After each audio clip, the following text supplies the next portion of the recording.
Liquor లింకులు మొత్తం ఉమ్మడి చిత్తూరు జిల్లాలోని వైసీపీ చుట్టూ తిరుగుతున్నాయి. రోజుకొకరు విచారణకు హాజరు కావడం, ఒకరి తర్వాత ఒకరు అరెస్ట్ అవుతుండటంతో ఎప్పుడు ఏం జరుగుతోందో అన్న టెన్షన్ వైసీపీ శ్రేణుల్లో పెరిగిపోతుందట. దీంతో నెక్స్ట్ ఎవరన్న చర్చ జిల్లాలో పొలిటికల్ సర్కిల్స్ లో సాగుతోంది. అయితే అసలు లిక్కర్ కేసులో వీరికి సంబంధం ఉందా అని ఆశ్చర్యం కలిగేలా నేతలు అరెస్ట్ అవ్వడంతో ఇప్పుడు హాట్ టాపిక్ గా మారింది. ఆ క్రమంలో వైసీపీలోని కొందరు సీనియర్లు సైతం అసలు ఈ జిల్లాలో ఎవరెవరికి లింకులున్నాయి అని ఆరా తీస్తున్నారంట. ఏపీ లిక్కర్ స్కామ్ కేసులో సిట్ దూకుడు పెంచింది. 3,500 కోట్లకు పైగా స్కామ్ జరిగినట్టు గుర్తించిన సిట్ అధికారుల దర్యాప్తులో పలువురు జైలు పాలవుతున్నారు. ఇప్పటికే ధనంజయ రెడ్డి, కృష్ణమోహన్ రెడ్డితో పాటు కసిరెడ్డి రాజశేఖర్ రెడ్డి, సజ్జల శ్రీధర్ రెడ్డి, చాణక్య, పైలా దిలీప్, బాలాజీ గోవిందప్ప ఈ కేసులో అరెస్ట్ అయ్యారు. పోలీసుల కస్టడీలో విచారణ ఎదుర్కొంటున్నారు. వారితో పాటు మరో 39 వరకు సిట్ నిందితులుగా చేర్చింది. చంద్రగిరి మాజీ ఎమ్మెల్యే చెవిరెడ్డి భాస్కర్ రెడ్డి, వెంకటేష్ నాయుడు అరెస్ట్ అయ్యారు. వారిద్దరు అరెస్టు తర్వాత రాజంపేట ఎంపీ పెద్దిరెడ్డి మిథున్ రెడ్డిని సిట్ అరెస్టు చేసింది. ఇక చెవిరెడ్డి కుమారుడు చెవిరెడ్డి మోహిత్ రెడ్డి లిక్కర్ కేసులో నిందితుడిగా ఉన్నారు.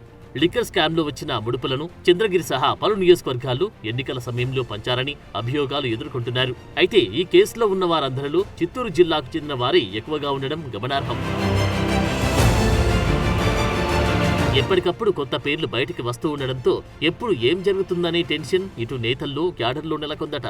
ఇక తన వరకు కేసు రాదనుకున్న మాజీ డిప్యూటీ సీఎం నారాయణస్వామి సైతం నెల క్రితం ఆయనకు సిట్ నోటీసులు ఇవ్వడంతో అనారోగ్య కారణాల వల్ల వాట్సాప్ లో పంపిన ప్రశ్నలకు సమాధానమిచ్చారు.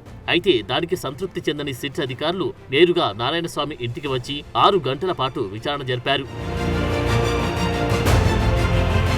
దాంతో ఇక మాజీ డిప్యూటీ సీఎం, వైసీపీ ప్రభుత్వంలో ఎక్సైజ్ శాఖ మంత్రిగా బాధ్యతలు నిర్వర్తించిన నారాయణస్వామి ఇక అరెస్ట్ అవుతారని ప్రచారం జోరుగా సాగింది. అయితే సిట్ విచారణలు మద్యం పాలసీ మార్పులో ఆయన పాత్ర, ఆన్లైన్ ద్వారా మద్యం బుకింగ్లు మార్చి మాన్యువల్ చేయడం, ప్రభుత్వ మద్యం దుకాణాల ఏర్పాటు, డిజిటల్ చెల్లింపులు ఎందుకు చేయలేదు అన్న అంశాలపై 100కు పైగా ప్రశ్నలు అడగడమే కాకుండా టెక్నికల్ టీం ద్వారా ఆయన గ్యాడ్జెట్స్ ను పరిశోధించారు. రెవెన్యూ అధికారుల సమక్షంలో ఆయన వాంగ్మూలం రికార్డ్ చేసినట్టు తెలిసింది. అయితే ఆయన చాలా ప్రశ్నలకు అంతా పైవారు చెప్పమన్నట్లు చేశానని చెప్పుకొచ్చారంట. ఆ క్రమంలో మొత్తం వ్యవహారం సీరియస్ అయింది. అయితే నారాయణస్వామి ఎవరి పేర్లు చెప్పారనే దానిపై సర్వత్రా ఉత్కంఠ నెలకొంది. ఇక నారాయణస్వామిని విచారణతో మాత్రమే సరిపెట్టడంతో అందరూ ఊపిరి పీల్చుకున్నారు. అయితే ఊహించని విధంగా చిత్తూరు వైసీపీ ఇన్ఛార్జ్ విజయానందరెడ్డికి సిట్ నుంచి పిలుపు రావడంతో విచారణకు హాజరయ్యారు. వైసీపీ హయాంలో మద్యం డిపోల నుంచి షాపులకు తరలించేందుకు ఆయన కాంట్రాక్టు పొందారనే సమాచారం. పొరుగు రాష్ట్రాల్లో రవాణా చేసే ట్రాన్స్పోర్ట్ కంపెనీలకు ఇస్తున్న మొత్తం కన్నా ఎక్కువకు ఈ కాంట్రాక్టు దక్కించుకున్నారనే ఆరోపణలున్నాయి. ఎన్నికల సమయంలో చెవిరెడ్డి సూచనల మేరకు లిక్కర్ ముడుపుల్ని వైసీపీ అభ్యర్థులకు విజయానందరెడ్డి చేరవేసినట్లు సిట్ గుర్తించింది. వీటన్నిటిపై సుదీర్ఘంగా సిట్ అధికారులు ప్రశ్నించినట్టు టాక్ నడుస్తోంది. అలా జిల్లాలో నగరెలు, రోజాకు, తిరుపతి, కాళహస్తి, పూతలపట్టు, పీలేరు, జీడి నెల్లూరుకు ఆ నగదు చేరవేసినట్లు అనుమానిస్తున్నారంట. వీటిపై ఆయన మొదట తనకు ఏమీ తెలియదని, మద్యం సరఫరా కాంట్రాక్టు మాత్రమే చేశారని బుకాయించారంట. అయితే సిట్ అధికారులు చూపిన ఆధారాలతో గుట్టు విప్పక తప్పలేదంట. విజయానందరెడ్డిని సిట్ అధికారులు మరోసారి విచారణకు రావాలని చెప్పినట్లు సమాచారం. చిత్తూరు జిల్లాలో వరుసగా వైసీపీ నేతలు సిట్ విచారణకు హాజరవుతూ ఉండడంతో తర్వాత ఏం జరుగుతుందని టెన్షన్లో ఉన్నారట జిల్లా సీనియర్ నేతలు, క్యాడర్.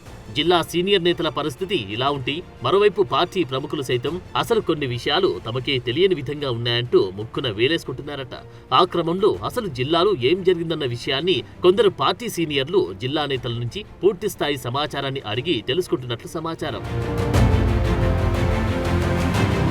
ఇక వీరితో పాటు తిరుపతి మాజీ ఎమ్మెల్యే, టీటీడీ మాజీ చైర్మన్ భూమన కరుణాకర్ రెడ్డికి సైతం లిక్కర్ స్కామ్ లో భాగముందంటూ టీడీపీ నేత పట్టాభి చేసిన వ్యాఖ్యలు జిల్లా వైసీపీలో మరింత ఆందోళనకు గురిచేస్తున్నాయంట.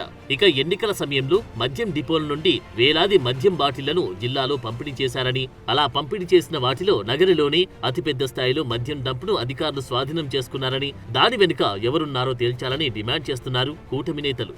ఇలా రాష్ట్రంలోని అతిపెద్ద లిక్కర్ స్కామ్ గా చెబుతున్న కేసులో వరుసగా చిత్తూరు జిల్లాకు చెందిన నేతలే చిక్కుకోవడంతో పార్టీ శ్రేణులు తీవ్ర ఆందోళన వ్యక్తం చేస్తున్నారట. మరి చూడాలి రానున్న రోజుల్లో ఈ కేసులో జిల్లా వైసీపీ నేతలు ఇంకెన్ని విషమ పరీక్షలు ఎదుర్కొంటారు.